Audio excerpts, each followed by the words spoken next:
2017도 17,809 판결은 벌금을 내지 못할 경우 노역장에 유치하는 기간을 정한 법 규정을 과거 범죄에 적용할 수 있는지가 문제된 사건이다.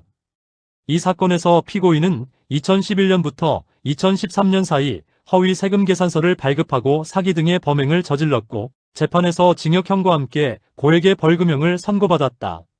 원심은 2014년에 개정된 형법 규정을 적용하여 벌금을 내지 않을 경우 일정 금액을 기준으로 환산하여 노역장에 유치하는 기간까지 함께 정하였다.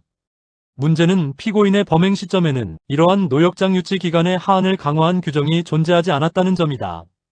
그런데도 원심은 개정된 법을 적용하였다. 이후 헌법재판소는 해당 규정을 과거 범죄에도 적용하도록 한 부칙이 헌법에 위반된다고 판단하였다. 이 사건의 핵심 쟁점은 세 가지로 볼 수 있다. 첫째, 노역장 유치가 단순한 집행 방법인지 아니면 형벌인지 여부이다. 둘째, 형벌이라면 범죄 이후에 만들어진 불리한 법을 적용할 수 있는지, 즉 형벌불소급 원칙이 적용되는지이다. 셋째, 헌법재판소의 위헌 결정이 이미 선고된 판결에도 영향을 미치는지이다. 대법원은 먼저 노역장 유치가 단순한 벌금 집행 방식이 아니라 사실상 신체의 자유를 박탈하는 형벌적 성격을 가진다고 보았다. 따라서 이는 헌법상 형벌불소급 원칙이 적용되는 대상이 된다고 판단하였다. 이어서 개정된 형법 규정은 노역장 유치 기간을 강화하는 것이므로 피고인에게 불리한 법률에 해당한다고 보았다.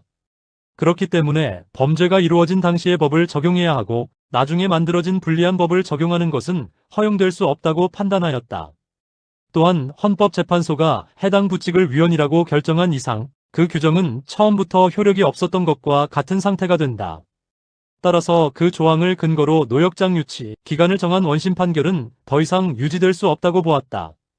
결국 대법원은 원심 판결을 파기하고 사건을 다시 심리하도록 돌려보냈다. 이 판결은 헌법적 관점에서 매우 중요한 의미를 가진다. 형벌불소급 원칙은 국가가 개인을 처벌할 때 반드시 지켜야 하는 기본 원칙이다. 사람은 자신의 행위 당시의 법을 기준으로 처벌받아야 하며 나중에 더 무거운 처벌 규정을 만들어 이를 거슬러 적용하는 것은 허용되지 않는다. 이 사건은 그 원칙이 단순한 이론이 아니라 실제 재판에서도 엄격하게 지켜져야 한다는 점을 분명히 보여준다. 형사법적으로 보더라도 이 판결은 노역장 유치의 성격을 명확히 했다는 점에서 의미가 있다.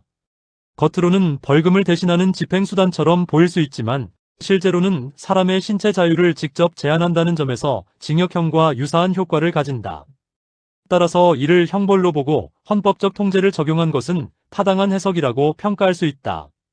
다만 비판적인 시각도 가능하다. 입법자는 고액 벌금형에